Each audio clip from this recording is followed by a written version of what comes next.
자, 3교시 시작할게요. 이렇게 해서 완두콩의 유전 원리, 그 다음에 중간 유전까지 알아봤습니다.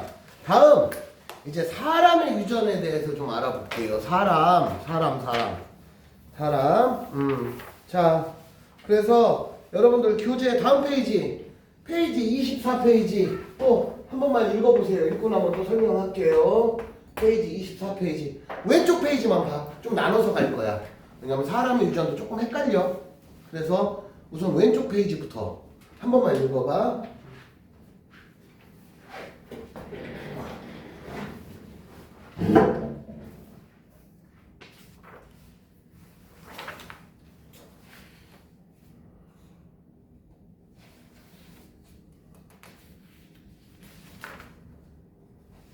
다음 주에 시험 범위는 멘델의 유전까지야. 지금 배우는 사람의 유전은 시험 범위 안 낼 거야.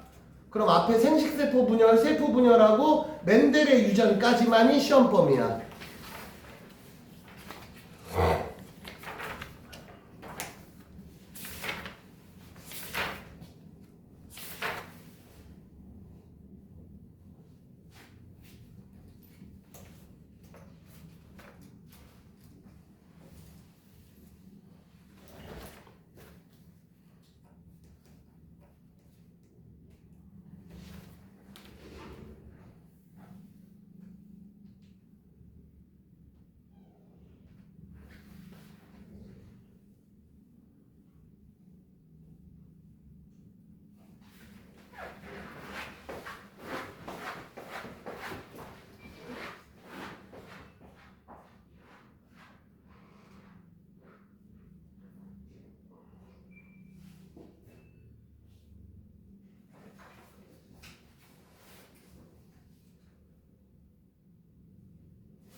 자, 앞부분 별 내용 없어. 자, 아까 완두콩에 비해서 사람의 유전 연구가 어려운 이유가 뭐냐? 일단 제일 큰 문제가 한 세대가 너무 길어. 완두콩은 알갱이가 한마디로 완두콩을 심어서 알갱이를 얻을 때까지 아까 말했지만 한 3개월이면 돼. 그러니까 1년에 한 두세 번, 세 번 막 이상을 알갱이를 얻어내니까 데이터가 많다는 얘기야. 근데 사람은 있잖아. 결혼해서 임신기간만 기본으로 9개월이고 아이가 낳았어. 그럼 또 여러분들 지금 이때의 특징하고 여러분들 여기서 몇 년이 더 지나서 성인 돼서 20살 넘었을 때의 특징하고 또 살짝 달라져요. 얼굴도 니네 애기 때 사진하고 지금하고 달라. 애기 때는 웬만하면 다 이뻐. 근데 잘 이뻐진 사람도 있지만 애기 때는 이뻤는데 지금은 병신되는 사람도 있다고. 얼굴이 바뀌어. 그 너 애기 때 사진하고 지금하고 똑같아? 달라. 그러니까 어느 정도 성인 한 20몇 살 정도까지는 돼봐야 특징이 거의 결정이 돼. 그러면 연구 한번 하려면 기본 20년 기다려야 돼. 연구하다가 늙어 죽지. 그게 제일 어렵고 또 하나 자손의 수가 적어. 야, 완두콩은 한 번에 알갱이가 몇천 개씩 나온단 말이야. 그러니까 데이터가 딱딱딱 나오잖아. 근데 사람은 한 번에 무슨 잘 운 좋아야 쌍둥이 아주 특이해야 새 쌍둥이고 한 번에 한 명밖에 못 낳는데 그 무슨 엄마가 기계도 아니고 1년에 한 번씩 또 낳을 수도 있는 것도 아니야. 그치? 그 다음에 또 아무나 결혼을 못 시키잖아. 야, 너 키 크다, 야. 오케이. 나 키 작아? 니네 결혼. 이게 안 되잖아. 완두콩은 너도 노란색? 너 녹색? 오케이. 둘이 결혼. 알갱이 보자. 이게 되는데 사람은 너 머리 좋아? 너 머리 또라이. 오케이. 결혼해봐. 누구 나오는지 보자. 이게 안 되잖아. 아무나 결혼이 안 되잖아. 그치? 그래서 여러 가지 면이 어려워요. 그래서 사람은 뭔가 이제 특정 목적을 갖고 연구시키는 게 쉽지가 않아. 그래서 사람을 연구하는 방법은 가계도 조사. 자, 건우가 있어. 건우가 보니까 얼굴이 완전 차은우 닮았네? 왜 차은우 닮았을까? 부모님을 보는 거야. 근데 부모님 엄마 아빠도 되게 잘생겼네? 엄마 아빠 위에 할아버지를 봤어. 근데 할아버지를 봤더니 할아버지는 되게 못생겼어. 근데 할머니가 짱 이뻐. 할머니 쪽 유전자고. 이런 식으로 이제 살펴볼 수 있다는 거지. 응? 그래서 그거를 가계도 조사라 그래. 그럼 건우가 자식을 낳으면 잘생기고 이쁜 애가 나올 확률이 월등히 높겠네? 뭐 이런 식으로 알아본다는 거지. 그런 연구를 가계도 조사라고 불러. 그 다음에 쌍둥이. 쌍둥이 중에서 일란성 쌍둥이를 먼저 예를 들면 일란성 쌍둥이는 여러분도 아시다시피 얘들아 쌍둥이도 완전 똑같이 생긴 쌍둥이가 있고 쌍둥이인데도 성별이 다르거나 아니면 이란성 쌍둥이 성별이 다를 수도 있어. 그래서 남자 여자 쌍둥이도 있어. 그리고 남자 여자 쌍둥이는 얼굴이 달라. 그걸 이란성 쌍둥이라고 불러. 또는 남자끼리 혹은 여자끼리 태어나도 일란성 쌍둥이가 있고 이란성 쌍둥이가 있어. 대부분 여러분들이 잘 알고 있는 우리가 흔히 쌍둥이 하면 대부분 일란성 쌍둥이가 맞는데 이란성 쌍둥이는 얼굴이 다르게 생겼어. 그래서 말 안 해주면 쌍둥이인지도 몰라. 그건 왜 그러냐면 일란성 쌍둥이와 이란성 쌍둥이 선생님이 설명해 줄게. 일란성 쌍둥이는 처음에 정자랑 난자가 만났잖아. 그럼 얘네들이 나날을 하잖아. 나날이 뭐야? 2세포, 4세포, 8세포 급격히 쪼개진다 그랬잖아. 기억나 안 나? 그 세포가 많아지잖아. 이때 이렇게 쪼개지는 거야. 우연히. 그러면 얘랑 기본적으로 한 몸뚱아리였으니까 마치 체세포 분열하듯이. 그러면 체세포 분열하면 이쪽 세포랑 이쪽 세포랑 같은 애야 다른 애야? 완전 같은 애잖아.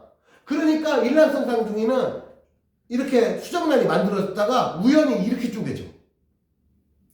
그럼 둘이 똑같을 수밖에 없지. 그래서 유전자 검사를 해도 99.99% 똑같이 나온다고. 그게 일란성 쌍둥이야. 이란성 쌍둥이는 어떤 경우냐면 엄마 난자가 기본적으로 한 달에 하나가 나와. 근데 우연히 난자가 2개가 만들어진 거야. 아시다시피 정자 개수는 졸라 많어. 그래서 난자 하나에 정자들은 우하고 들어와서 선착순이란 말이야. 누가 제일 그러니까 정자는 몇억 개가 들어와. 그래서 그 중에 선착순을 하나 만나면 문 딱 닫아버리는 거야. 그게 수정되는 원리야. 근데 엄마 저기 수랑관에서 난자가 2개가 만들어지는 거야. 우연히. 아주 특이하게도. 한 달에 한 번씩 난자가 하나 만들어지는 건데 원래 2개가 만들어져. 그럼 정자 1000마리가 오다가 이쪽 선착순 이쪽 선 그러면 수정란이 2개가 만들어졌지. 그 얘네들은 만들어질 때부터 다른 애인 거야. 이게 일란성 쌍둥이야. 그러니까 원리가 이렇게 되는 거야. 참고해서 알아두면 돼. 그 쌍둥이 연구에 그러면 일란성 쌍둥이를 예를 들어볼게. 일란성 쌍둥이를 태어났어. 근데 예를 들면 극단적으로 하나는 미국에서 키우고 하나는 한국에서 키웠어. 그러면 음식이 다르잖아.